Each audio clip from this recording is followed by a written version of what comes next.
Hey, everybody. Thanks for tuning in to Near Disney. It's the Wednesday show where we cover everything that has to do with what's going on within a 25-mile radius of Cinderella's castle, what's happening with Disney park news, as well as the Orlando area real estate market. First, though, let's cue the theme song.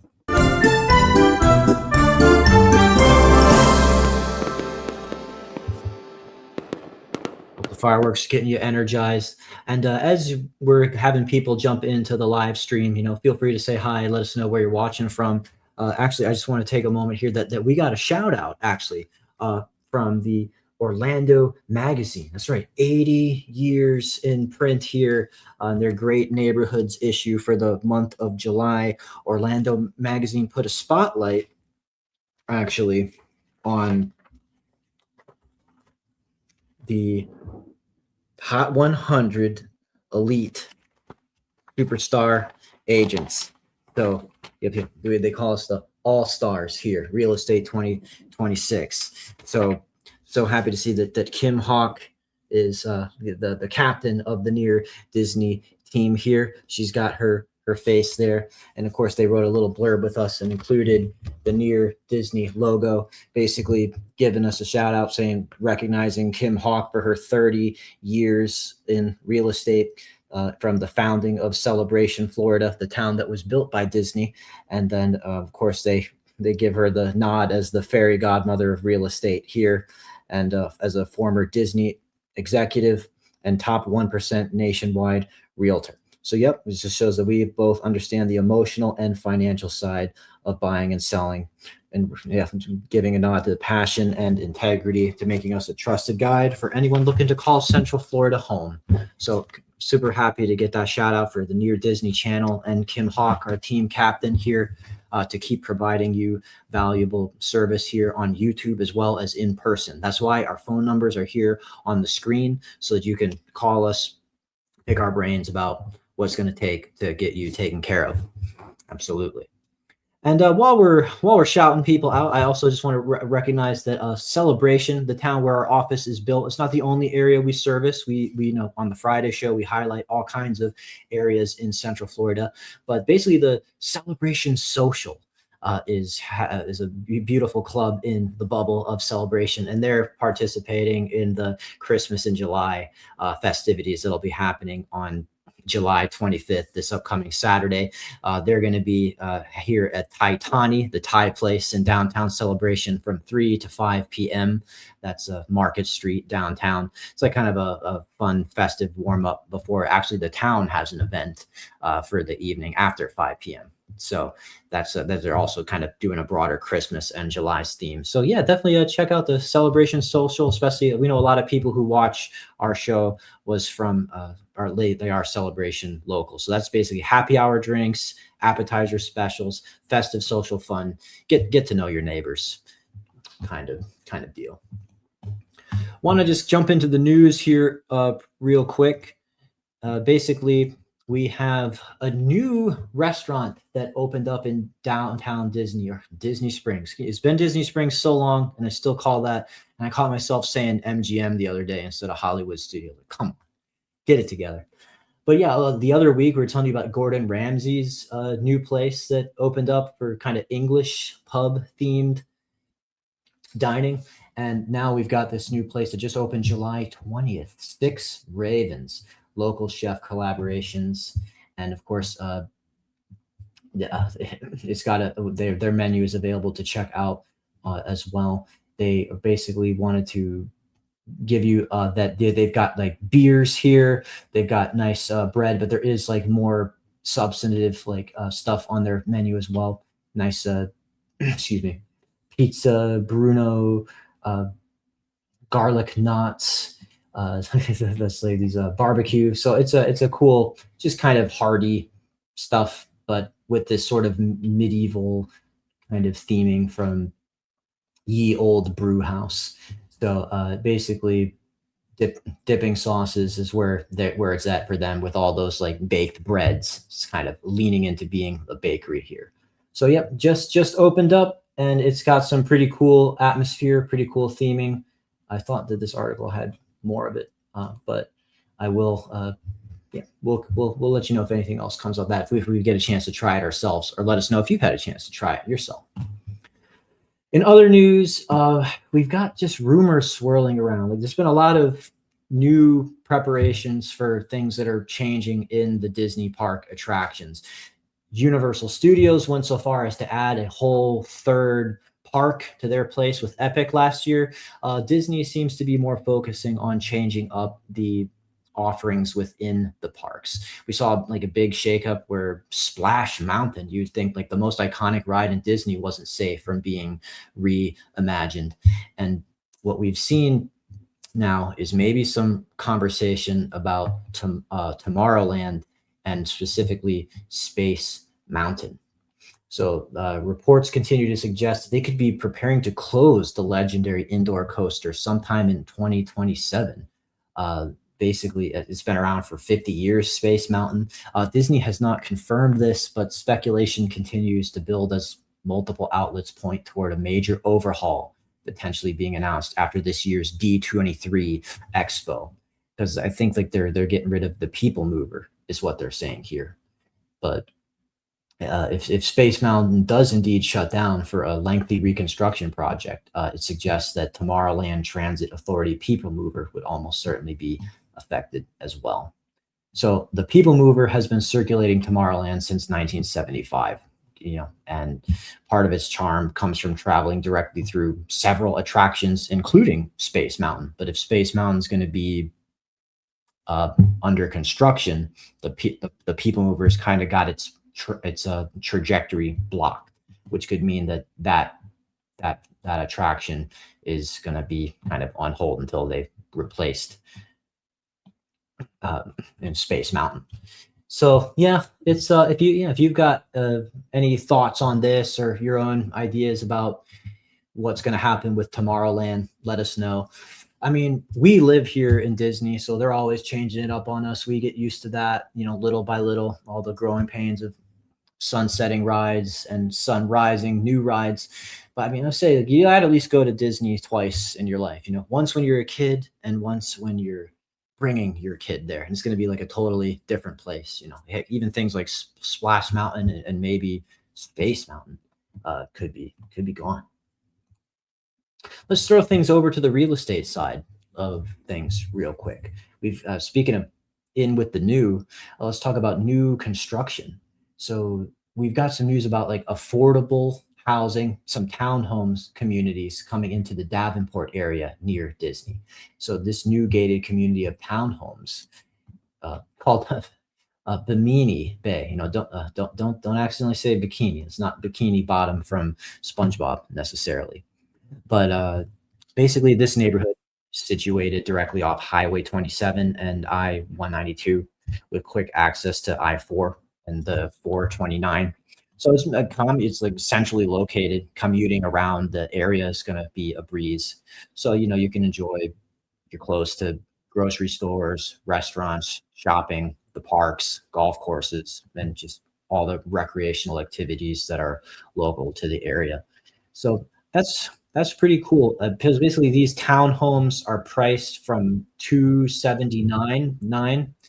So you can get townhomes in the 200s if this, it says interest rates as low as 4.99%, up to 10,000 in closing costs for a limited time. So the incentives always kind of fluctuate. So definitely get in touch with us so we can coordinate with the sales office. But yeah, you see just the beauty of the contemporary finishes with new construction. And townhomes are nice because like an association kind of maintains the exterior of the building and in most cases the grounds.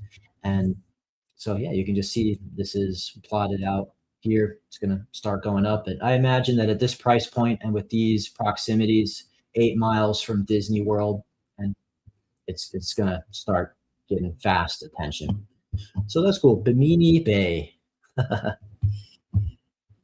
And the other thing that's worth noting is that this is a gated community. Some people like they only want to consider gated. That is something to just be aware of, that you've got that opportunity here with that. All right, yeah, and I love the amenities and the walking trails that they're showing out here. That's going to be a cool one. We like to go into areas like this with our team and actually create like more of our own personalized video tours with like us getting FaceTime, us talking with the representatives there. So once this starts to materialize a little bit more, we'll probably be creating content like that. So make sure you subscribe. Make sure you subscribe there. Another interesting development here. Huh, I don't know why my article's not loading. We've got an update on renovation design overhaul for Camping World Stadium. If I could just get this going for us.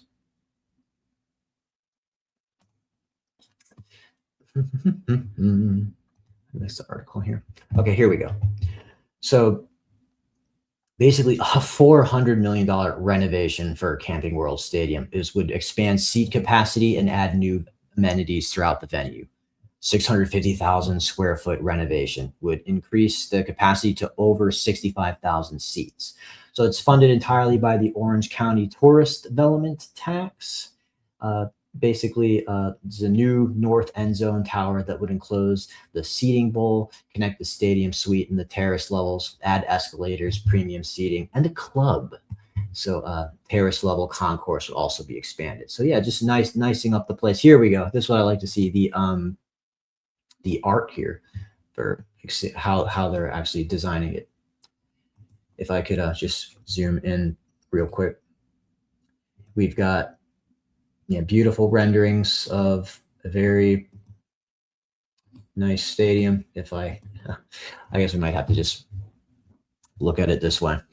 But yeah, I mean, they sure know how to make it look state of the art in the CGI renderings. That is massive. Just every one of those squares that you see like here is just many hundreds of people. So 65,000 is no joke. I mean, I guess like if Taylor Swift wants to do the Eras tour again, we can get her in there for that next era.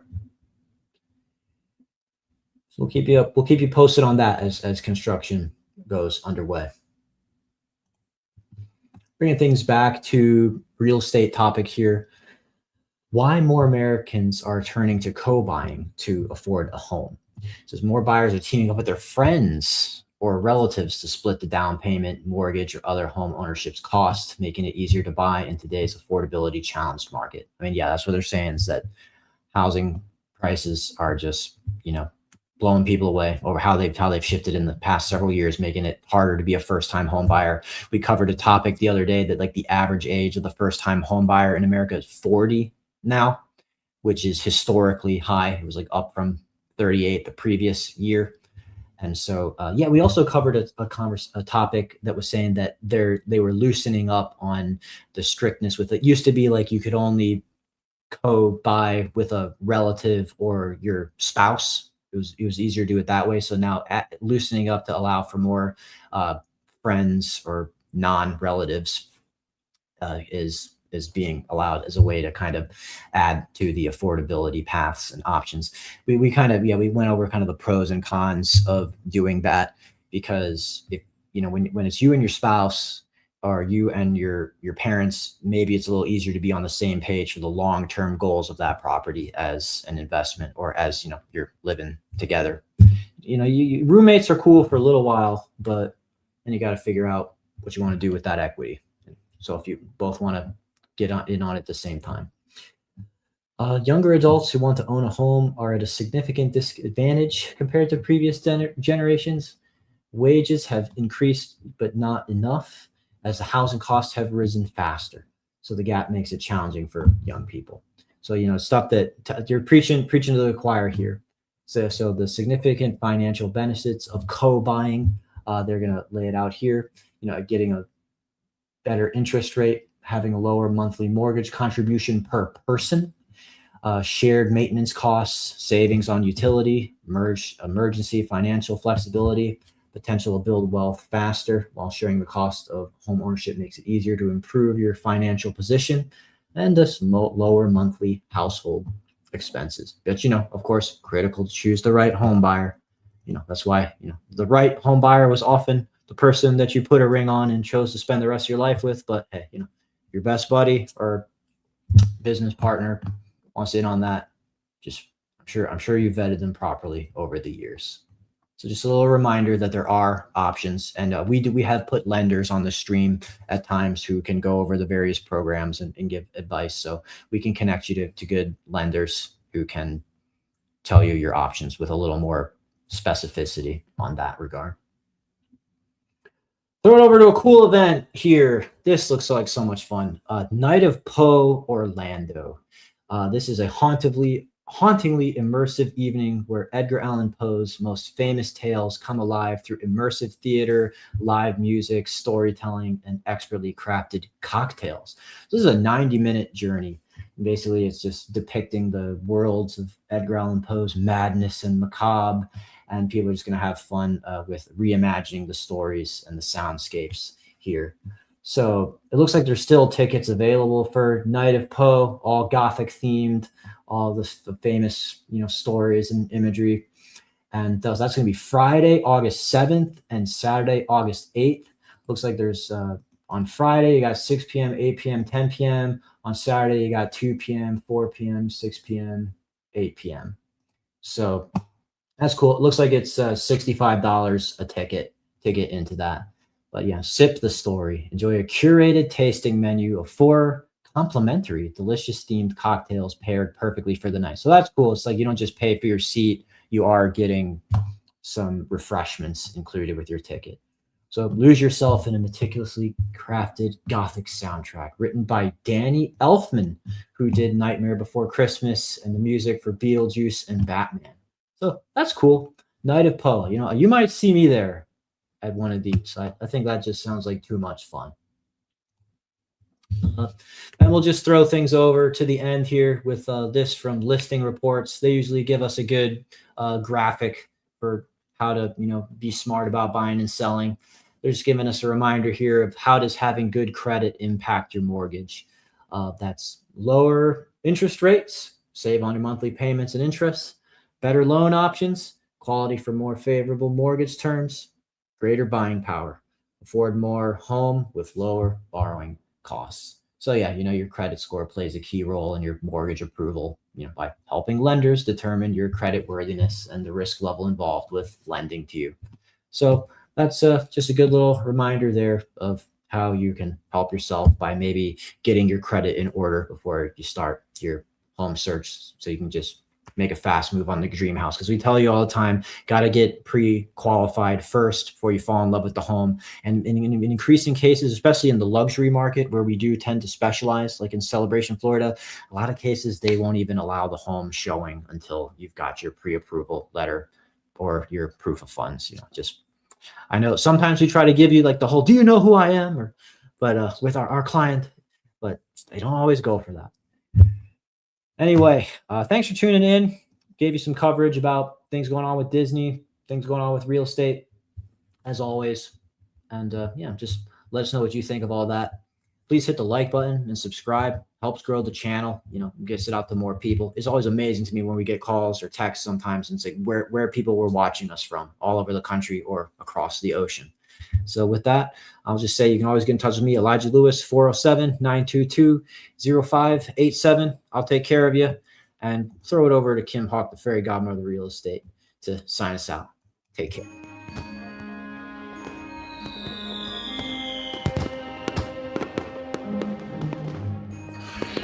Make sure that you subscribe and like so that we can continue to give you up-to-date information on all things that are going around the 25-mile radius of Cinderella's castle, because this is truly a magical place to live.